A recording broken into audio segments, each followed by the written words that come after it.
Bonjour chers motonautes, bienvenue au Portugal et bienvenue dans les années 80-90 parce que quand on voit cette moto, on a l'impression d'être projeté en arrière il y a une quarantaine d'années sur les Grands Prix. C'est une moto qui semble sortir du paddock, du box de l'équipe Yamaha.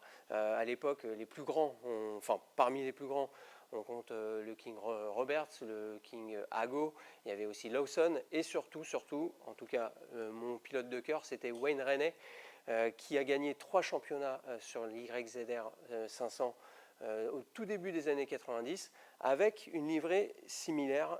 C'était un sponsor à l'époque, on n'a pas le droit de le dire maintenant de trop, mais c'était un cigarettier américain avec un cow-boy qui fumait comme ça.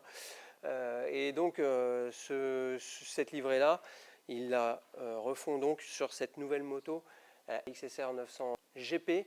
Je vous la présente tout de suite. On commence par le look. Sur la partie avant, on le voit ici, il y a des petits déflecteurs parce qu'à l'époque déjà il travaillait sur l'aéro. Il y a la partie vraiment la face avant, on voit la plaque de numéro jaune sur fond jaune, c'était la catégorie Rennes à l'époque qui avait ce coloris-là. On le voit aussi sur la coque arrière. Celle-ci, on l'avait déjà entreaperçue sur la XSR 900 standard, mais elle nous réapparaît donc sur la GP avec des petits ajournements derrière qui sont super mignons. Les coques latérales ont été revues aussi par rapport à l'ancien modèle, au modèle standard, pardon. Et puis on trouve une foule de détails qui nous replongent vraiment dans l'époque. Il y a des attaches rapides D, il y a des petites goupilles, il y a le support de la bulle avec des tubes en alu qui sont là pour nous replonger vraiment dans l'ambiance de l'époque. Seul petit bémol à la rigueur qu'on a trouvé chez nous, chez Motonet, c'est la face avant qui est équipée d'un tout petit optique qui a été chippé à la dernière MT-09 en fait. Et Yamaha nous a expliqué, les responsables nous ont expliqué qu'ils voulaient une partie avant qui soit complètement dégagée comme sur les motos de piste. Sauf que Yamaha nous présente cette moto comme une moto de route. Et du coup, on aurait peut-être préféré finalement avoir un double optique comme on trouvait sur les FZR des années 90. Ça aurait été peut-être un peu plus charmant, un peu plus néo-rétro. C'est le choix de Yamaha. Il y a un autre choix aussi qu'on peut critiquer, c'est le carénage qui n'est pas complet. Alors ça lui donne un petit look TRX, ça peut être sympa. Ça lui permet d'économiser un peu d'argent. Sachez quand même qu'il y a un bas de carénage qui est disponible d'ores et déjà dans le catalogue. Il est à 600 € et il n'est pas intégral, mais il permet d'habiller un peu plus sa moto. Au niveau look, ça la complète bien. Juste une toute petite précision, le blanc n'est pas exactement le même. Je vous dis ça avant que les copains à la terrasse du café vous le fassent remarquer. C'est parce que les plastiques ne sont pas, et la peinture ne sont pas faits exactement pareil.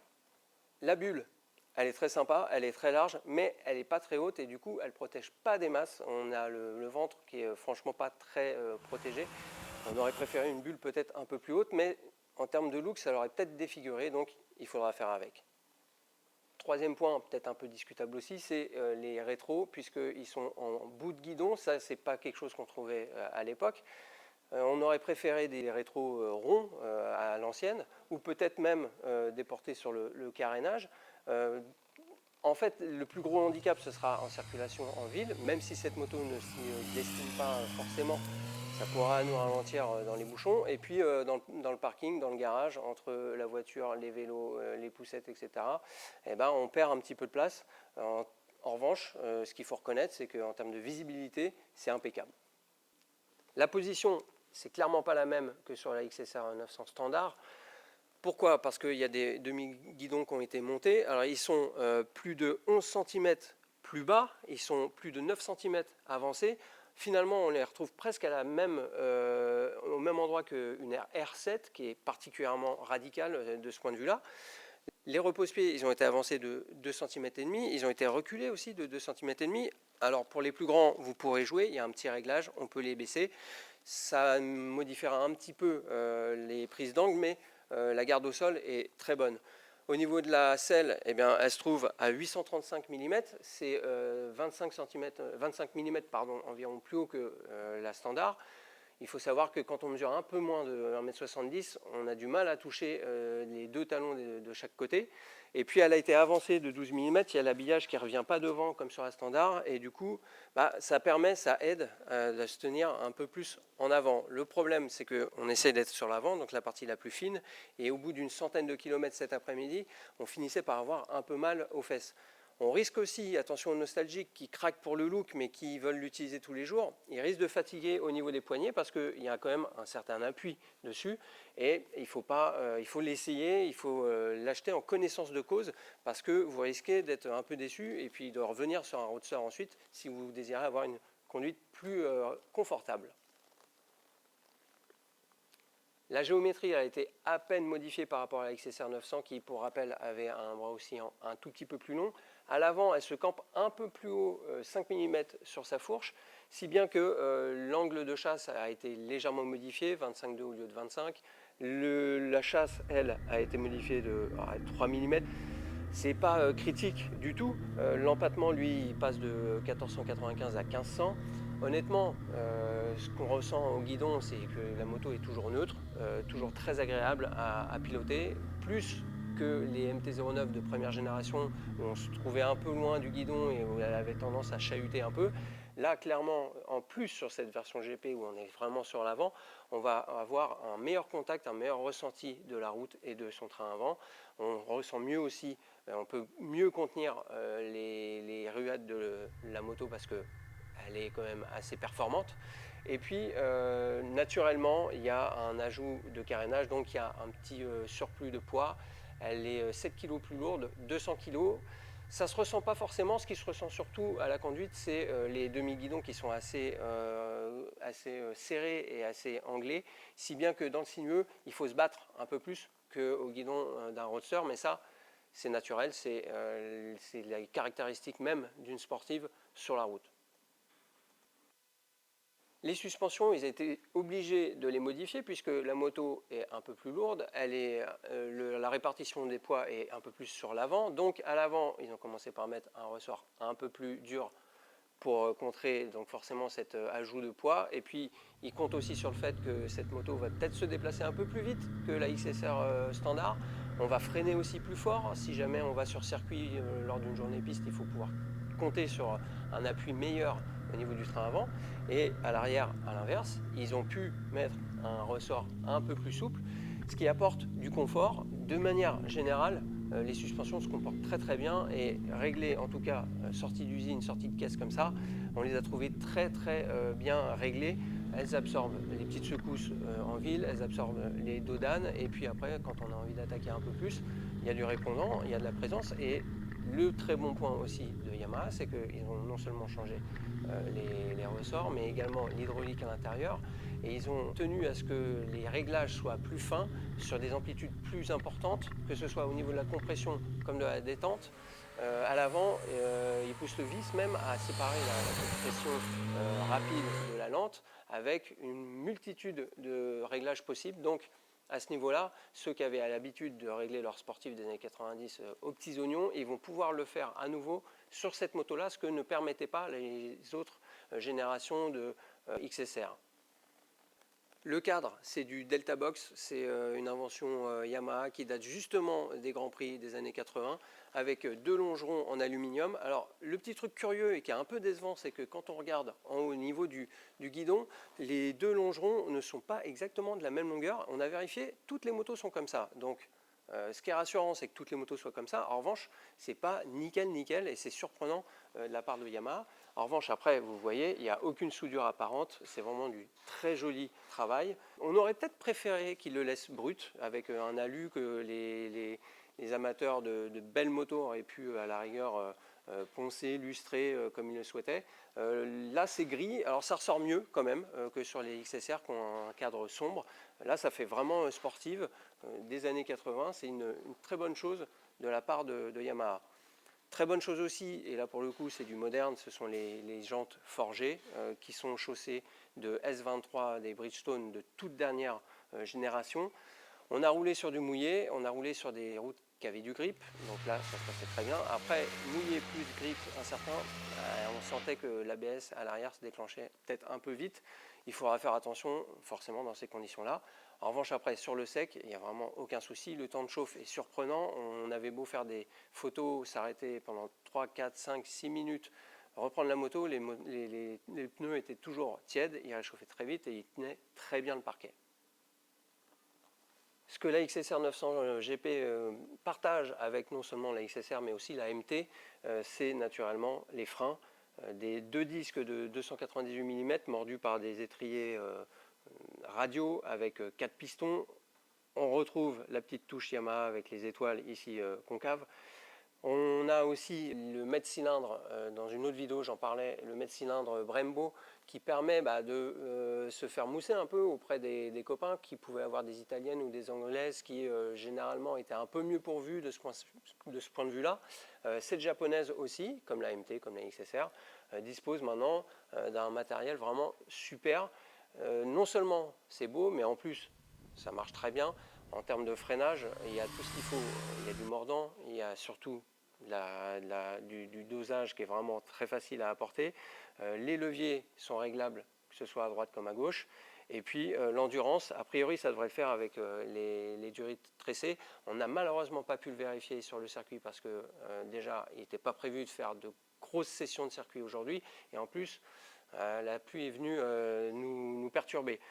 Il faudra vérifier ça donc sur circuit une prochaine fois, peut-être lors d'une journée Yamaha, pourquoi pas. Le moteur, il s'agit naturellement du CP3, le 3 cylindres de 890 cm3, qui développe toujours, malgré l'obtention de la mention Euro 5+, 119 chevaux à 10 000 tours minute, 93 Nm à 7 000 tours minute. Je vais en parler rapidement parce qu'on le connaît déjà bien, ce moteur-là. Il avait été revu en 2022. Sur la MT, il a été revu en 2024 aussi. Donc, que dire, il est souple, il est docile, il est coupleux, il est rageur, il chante bien. Bref, c'est clairement un des meilleurs moteurs de la production, toutes marques confondues actuellement, et il trouve parfaitement sa place dans le programme de cette moto, qui est, je le rappelle, une sportive d'accord, mais on n'a pas besoin de 200 chevaux, surtout quand on est sur une sportive de route. Il s'exprime très bien et vraiment c'est impeccable. Il est en plus secondé par une électronique de pointe qui est héritée de la R1 avec une multitude d'assistances, que ce soit le traction control, le slide control, le leaf qui est l'anti-cabrage. Tout ça c'est renseigné par la centrale IMU inertielle. Il y a la cartographie moteur aussi, on a pu tester lors d'une grosse averse juste pour essayer comme ça le mode rain, et c'est vrai qu'en cas de pluie, le moteur est bien plus sage, les réactions à la poignée sont bien plus douces et ça permet d'être serein malgré les conditions parfois difficiles. On trouve plusieurs modes de conduite, c'est pour simplifier l'utilisation de la moto, sport, street, rain. Il y a 2 modes utilisateurs qui permettent de faire tout ça, de régler tout ça à son gant. La petite critique qu'on pourrait émettre à ce sujet-là, c'est que cette moto-là, elle est censée représenter ce qui se faisait dans les années 80-90 et les assistances, à l'époque, ça n'existait pas. On est content qu'elles existent tout de même aujourd'hui, mais c'est vrai que l'écran TFT couleur connecté avec le guidage virage par virage, les assistances pour le slide control, la glisse, l'IMU sur 6 axes, tout ça c'est des arguments qui ne pourraient peut-être pas atteindre la clientèle de ce type de moto, et surtout ce qu'ils vont critiquer c'est que le fait qu'on ait intégré à cette moto là, ça fait hausser la facture pour pas grand chose. Nous, ce qu'on retient chez Motonet, c'est qui peut le plus, peut le moins. Honnêtement, on a conduit quasiment toute la journée en mode sport, elle était très bien comme ça. Voilà, si on nous avait proposé la même moto sans aucun réglage, 1000 € moins cher, on aurait pris l'autre moto. Mais là, c'est pas le cas, c'est pas possible. Il faut s'y faire, c'est notre époque. Je rappelle quand même les 2 grosses nouveautés 2024 sur cet engin, c'est la présence du quick shifter de 3e génération qui est de série et qui permet, on ne voit pas trop l'intérêt, mais de monter les rapports en décélérant ou de descendre les rapports tout en accélérant.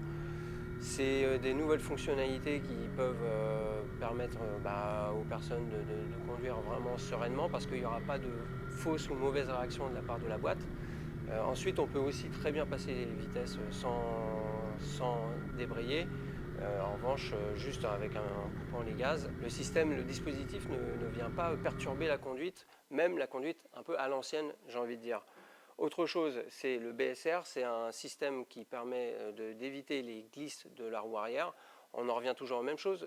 Si vous conduisez de manière raisonnable, vous n'en aurez pas besoin. En revanche, sur une journée piste ou sur une route qui d'un seul coup présente un grip passable, vous serez peut-être contente d'avoir cette petite fonction. Alors, je rassure ceux qui n'apprécient pas le côté cigarettier ou qui n'auraient pas connu et qui ne trouvent pas ce coloris sympa. Il y a un coloris noir aussi qui a été prévu, noir et gris, de la part de Yamaha. Il est au même prix, 13 499 €. C'est 1800 € de plus que la XSR standard. Ça peut paraître important, mais au vu de tous les éléments qui ont été ajoutés, du travail qui a été fait sur la suspension, ça ne nous paraît pas exagéré. C'est vraiment pas exagéré si en plus on considère la concurrence entre guillemets sur ce créneau qui est vraiment de niche, des sportives de route, néo, techno, rétro. On en a trouvé deux, nous, chez Motonet. Il y a la Super Veloce 800 avec son trait pistonné de 798 cm3, une puissance de 147 chevaux, un poids à sec de 173 kg. Donc clairement, au niveau des performances, ça sera peut-être un peu meilleur que la Yamaha. En revanche, au niveau tarif, c'est à partir de 22 600 €, voire même 200 000 € si vous choisissez un des 6 exemplaires de Daniel Arsham avec les versions un peu érodées. Bon, c'est too much. La Speed Triple RR, qui peut être aussi considérée comme une concurrente parce qu'elle a un look très vintage et des performances de haut vol et une électronique complète. La Speed Triple, elle sort à 20 500 €. Alors forcément, elle a un 3 cylindres comme celle-ci, mais plus balèze, 1160 cm3, 180 chevaux, un poids similaire, 199 kg. Mais comme je le dis, il faudra mettre presque 10 000 € de plus. Alors du coup, la Yamaha, elle s'impose là comme un choix à la fois passion, mais un petit peu raison. Voilà ce qu'on pouvait dire sur cette belle moto qui nous a bien plu à titre perso chez Motonet. On vous donne rendez-vous sur le site pour d'autres essais, les fiches techniques. A plus et bonne route!